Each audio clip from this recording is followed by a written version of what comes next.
کمال خان پر خود مختار ہونے کا ایسا نشہ چڑھا کہ اب وہ ہر وقت اس فکر میں لگا رہتا کہ کسی نہ کسی طرح اس ملک کے تمام زر و مال پر قبضہ ہو جائے۔ پہلے مغلوں کی تعداد 3000 ہوا کرتی تھی، لیکن اس کے بعد اب 300 رہ گئے۔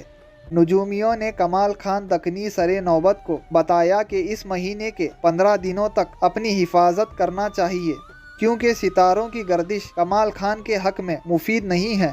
اس طرح کمال خان کو مشورہ دیا گیا کہ 16ویں دن وہ اپنی تخت نشینی کرے اور جلوس نکالے۔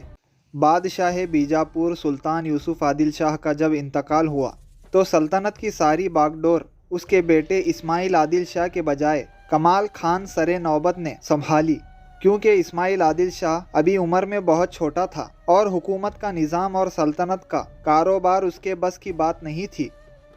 کمال خان سلطان محمود بہمنی کے امراء میں کافی شہرت رکھتا تھا۔ یوسف عادل شاہ نے کمال خان کو طلب کر کے اسے کافی اطمینان دلایا اور سر نوبت کے عہدے پر مقرر کیا۔ تیم راج کے ساتھ جنگ میں کمال خان نے بہت بہادری اور شجاعت کا مظاہرہ کیا تھا، جس کی وجہ سے دربار عادل شاہی میں اس کا رتبہ اور عزت اور بڑھ گئی تھی۔ یوسف عادل شاہ نے کمال خان کو اپنے آخری وقت میں وکیل سلطنت بھی مقرر کیا تھا۔ ساتھ ہی حیدر بیگ، فخر الملک، مرزا جہانگیر، دریا خان اور دوسرے امراء کو یہ تاکید کی تھی کہ وہ سب کمال خان کے ساتھ مل جل کر کام کریں اور اس کے ساتھ رواداری اور اخلاص کو برقرار رکھیں۔ یوسف عادل شاہ کے انتقال کے بعد ان تمام امراء نے اپنے مرحوم بادشاہ کی وصیت کے مطابق کمال خان کے ساتھ تعاون اور اتحاد رکھا، یہاں تک کہ ملک کی تمام مالی اور سیاسی اختیارات اس کے ہاتھ میں آ گئے۔ اس وجہ سے وہ ایک خود مختار اور آزاد حکمران بن گیا۔ کمال خان نے اپنی حکومت کا آغاز بڑی اچھی طرح کیا۔ امور سلطنت کی انجام دہی میں اپنی پوری کارکردگی، نفاست اور ذہانت کا ثبوت دیا۔ تمام ریاست میں خلفائے راشدین کا خطبہ پڑھوایا اور شیعہ مذہب کے رواج، طور طریقے اور رسوم کا ریاست میں جاری رکھنے کی اجازت نہیں دی۔ کمال خان نے دربار عادل شاہی سے وابستہ تمام امراء و روسا کی عزت و احترام میں کوئی کسر نہ چھوڑی۔ ہر چھوٹے بڑے، ادنا و اعلیٰ اور ہر خودرو و کلان کو اپنا دل دادا بنا دیا۔ انتظام سلطنت کو اعلیٰ پیمانے پر چلانے اور نظام حکومت کو بہتر بنانے کے لیے اس نے عماد شاہی، قطب شاہی، نظام شاہی اور برید شاہی جیسے ریاستوں کے ساتھ اور ان کے امراء و روسا کے ساتھ دوستی کی اور ان کا تعاون حاصل کیا اور ان سے نہایت مفید اور کارآمد مشورے لیے۔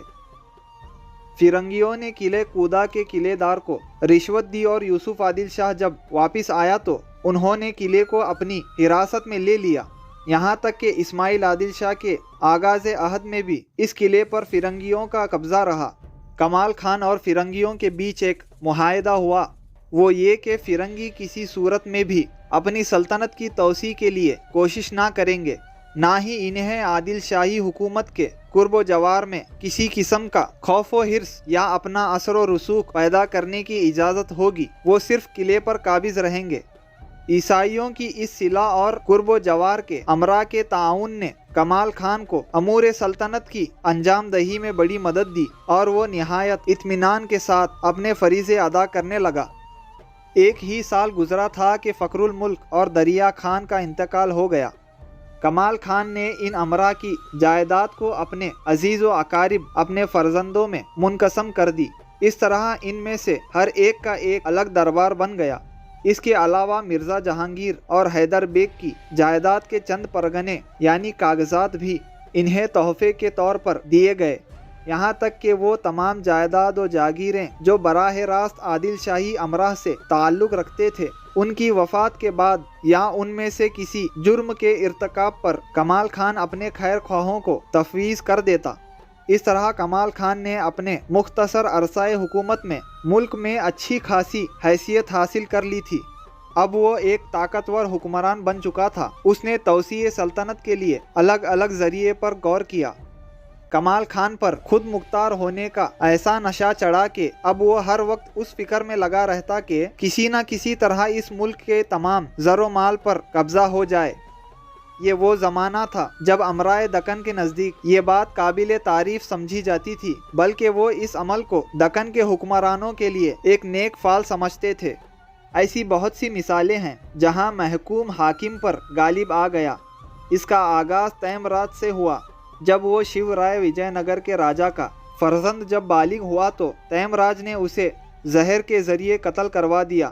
اس کے بجائے اس کے چھوٹے بھائی نے حکومت سنبھالی، پھر یوسف عادل شاہ کی شکست کے موقع پر خود بھی ختم ہو گیا۔ اس طرح تیم راج نے بہت سے امراء کو اپنا خیر خواہ اور مددگار بنا کر خود بادشاہ بن گیا۔ اسی طرح سے محمود شاہ بہمنی کو قتل کر کے امیر قاسم برید اور دیگر امراء ملک پر قابض ہو گئے اور اپنی حکمرانی کا اعلان کر دیا۔ کمال خان بھی انہی کا شاگرد رہ چکا تھا اور ان تمام حالات اور واردات کو بخوبی جانتا تھا، لہٰذا اس نے بھی دولت و عزت کی تمنا میں قاسم برید کی راہ کو اپنایا۔ اس نے قاسم برید کو اطلاع کروائی کہ اس کے پاس ہر طرح سے سامان شاہی موجود ہے۔ اس وقت احمد نگر کا والی بھی کمسن ہے اور والی برار فتح اللہ عمادی بھی اپنے ایام شباب میں رنگ ریلیاں منا رہا ہے۔ یہ موقع بڑا بہترین موقع ہے، اس کو ہاتھ سے جانے نہ دیا جائے۔ آپ مجھے اپنا خیر خواہ اور مخلص سمجھ کر حکام دکن میں میرا شمار کروائیں اور اس طرح سلطنت کو پھیلانے میں کوشش کریں۔ امیر قاسم برید ایک عرصے سے اس طرح کا موقع تلاش کر رہا تھا، فوراً راضی ہو گیا اور اس طرح دونوں طرف سے ایک معاہدہ عمل میں آیا، اور وہ یہ کہ قاسم برید دستور دینار کی جاگیر اپنے قبضے میں رکھے اور اس طرح بیجاپور کا جو حصہ بچ جائے اس پر کمال خان اپنا تسلط جما لے۔ گرم سلائی کے ذریعے اسماعیل عادل شاہ کی آنکھیں پھوڑ دی جائیں اور ممکن ہو تو اسے قبر میں اتار دیا جائے، اور خواجہ جہان کا بھائی جو قلعہ سولاپور پر قابض ہے اسے کمال خان اپنے حراست میں لے لے۔ ان تمام کارروائیوں، شرطوں اور پیام کے بعد مقصد برار کا آغاز ہوا۔ محمود شاہ بہمنی کو اس کے مکان میں قید کر دیا گیا اور قاسم برید نے فوج جمع کر کے حسن آباد گلبرگہ کا رخ کیا۔ ادھر بیجاپور کے قلعہ ارک میں کمال خان نے اسماعیل عادل شاہ کے ساتھ اس کی ماں پونجی خاتون کو قید کر دیا اور اپنے فرزندوں کو اس کی حفاظت پر مامور کر کے بڑے ہی جاہ و جلال کے ساتھ سولاپور کی طرف رخ کیا۔ 3 مہینے تک کمال خان سولاپور کو اپنی حراست میں لیے رہا۔ جب زین خان کو ملک احمد نظام الملک بحری اور خواجہ جہان کی طرف سے مایوسی ملی تو اس نے اپنی جان و مال کی حفاظت کے لیے کمال خان سے درخواست کی اور قلعے کو 5.5 درگنوں کے اس کے تحویل میں دے دیا۔ قاسم برید بھی قلعے نصرت آباد، سگر وغیرہ پر قابض ہو گیا۔ عادل شاہی علاقوں پر عادل شاہی کا تسلط ختم ہو گیا اور قاسم برید کی قبضے میں چلے گئے۔ ساتھ ہی اس نے گلبرگہ کو حراست میں لے لیا۔ ان دنوں خبر ملی کہ سولاپور فتح ہو چکا ہے، لہٰذا اس نے کمال خان کو مبارکبادی کا پیغام بھیجا۔ اس سے کمال خان کے حوصلے اور بلند ہو گئے۔ وہ نہایت ہی متکبرانہ انداز میں بیجاپور پہنچا اور اسماعیل عادل شاہ کو پھر موقع دیا کہ وہ رعایا کا سلام لے سکے۔ اس طرح کمال خان نے از سر نو اپنی حکومت کو مضبوط بنیادوں پر استوار کرنے کی کوشش کی۔ کمال خان نے سب سے پہلے بہت سے امراء کی برطرفی یعنی ان کے نکالنے کا حکم جاری کیا۔ پہلے مغلوں کی تعداد 3000 ہوا کرتی تھی، لیکن اس کے بعد اب 300 رہ گئے۔ جن مغلوں کو نکالا گیا تھا، کمال خان نے ان کے مطابق ایک اور حکم جاری کیا، اور وہ یہ تھا کہ کوئی بھی برطرف کیا گیا مغل ہو یا کوئی اور، وہ کبھی بھی اس کی ریاست میں نہ پایا جائے۔ اگر ایسا ہوا تو اس کے مال و اسباب ضبط کر لیے جائیں گے اور اس کی جان کی بھی خیر نہیں ہوگی۔ اس حکم نے مغلوں اور باقیوں میں خوف پیدا کر دیا۔ وہ اپنے آپ کو غیر محفوظ سمجھنے لگے اور جگہ با جگہ منتقل ہوتے رہے۔ کمال خان کے اس فیصلے کی وجہ سے اسے خود کو بہت سکون ملا، اور جب اسے کسی بھی شخص سے خطرہ نہ رہا تو اس نے نظام شاہی خاندان ہی کی طرح اپنی سلطنت کی توسیع کے لیے ہر شخص کے عہدوں میں اضافہ کرنا شروع کیا۔ اس طرح جن امراء کے پاس کم جاگیر تھی انہیں اور جاگیر دی گئی، اور جن کے کم درجے تھے ان کے درجوں میں اور بلندی دی گئی۔ اور اس کے بعد جب 917 ہجری میں سروے کیا گیا تو اس سے یہ اندازہ ہوا کہ فوج میں دکنیوں اور حبشیوں کی کل تعداد 20,000 ہے۔ کمال خان نے یہ سب کرنے کے بعد اپنے عزیز و اقارب سے تخت نشینی کے متعلق مشورہ کیا۔ سب نے یہی کہا کہ کمال خان کی راہ میں کوئی رکاوٹ نہیں ہے، لہٰذا اسے جتنی جلدی ہو سکے تخت نشین ہو جانا چاہیے۔ پھر نجومیوں کو بلایا گیا تاکہ تخت نشینی کا وقت معلوم کیا جا سکے۔ نجومیوں نے کمال خان دکنی سر نوبت کو بتایا کہ اس مہینے کے 15 دنوں تک اپنی حفاظت کرنا چاہیے، کیونکہ ستاروں کی گردش کمال خان کے حق میں مفید نہیں ہے۔ اس طرح کمال خان کو مشورہ دیا گیا کہ 16ویں دن وہ اپنی تخت نشینی کرے اور جلوس نکالے۔ نجومیوں کی پیش گوئی نے کمال خان کو بہت زیادہ خوف و ہرس میں مبتلا کر دیا، لہٰذا اس نے قلعہ ارک کو اپنی جان کی حفاظت کے لیے منتخب کیا اور دوسری تمام جگہوں سے اسے بہتر سمجھا اور ارادہ کیا کہ وہ اپنے خراب دنوں میں یہیں رہے گا۔ جس کے بعد اس نے بیجاپور سلطنت کی تمام معاملے اپنے بھروسے مند لوگوں کو سونپے اور سب کو کہا کہ اس کی غیر موجودگی میں وہ سب اس کے بیٹے صفدر خان سے رجوع کریں، اور خود سر درد اور بخار کے بہانے سے لوگوں کو ملنے سے روکا اور کسی کو بھی اس سے ملنے کی اجازت نہیں تھی۔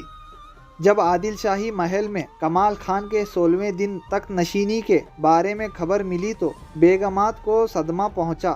یوسف عادل شاہ کی بیوی اور اسماعیل عادل شاہ کی ماں پونجی خاتون کو ایک ترکیب سوجھی۔ اس نے یوسف ترک جو اس کے بیٹے کا غلام تھا اس کو بلا کر اسے بے ثباتی عالم کا سبق پڑھایا۔ اس نے یوسف ترک کو بتایا کہ انسان خدا کا بندہ ہے، وہ کسی نہ کسی طرح اپنے آپ کو خدا کے حوالے کرتا ہے، تو تم اپنی جان کی پرواہ نہ کرتے ہوئے کمال خان کو موت کے گھاٹ اتار دو۔ جس کے بعد یوسف ترک نے قسم کھائی اور اس کام کی تکمیل کو اپنے حق میں باعث صد افتخار سمجھا۔ اس نے کہا کہ اگر وہ تنہا کسی کے کام آ سکتا ہے اور اس سے ہزاروں کا فائدہ ہو سکتا ہے تو اس سے بڑھ کر اور کیا بات ہو سکتی ہے۔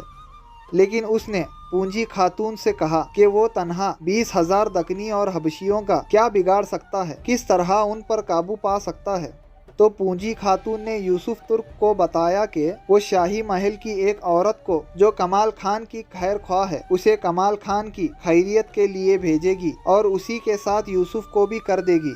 یہ عورت کمال خان کی طرف سے شاہی محل کے تمام پوشیدہ راز معلوم کرنے کی غرض سے متعین تھی، لہٰذا اس کو کمال خان کے پاس بڑی آسانی سے بھیجا جا سکتا ہے اور ایک ایسی ترکیب سے کام لیا جا سکتا ہے کہ حریف خود یوسف کا استقبال بھی کرے اور خود پان بھی پیش کرے۔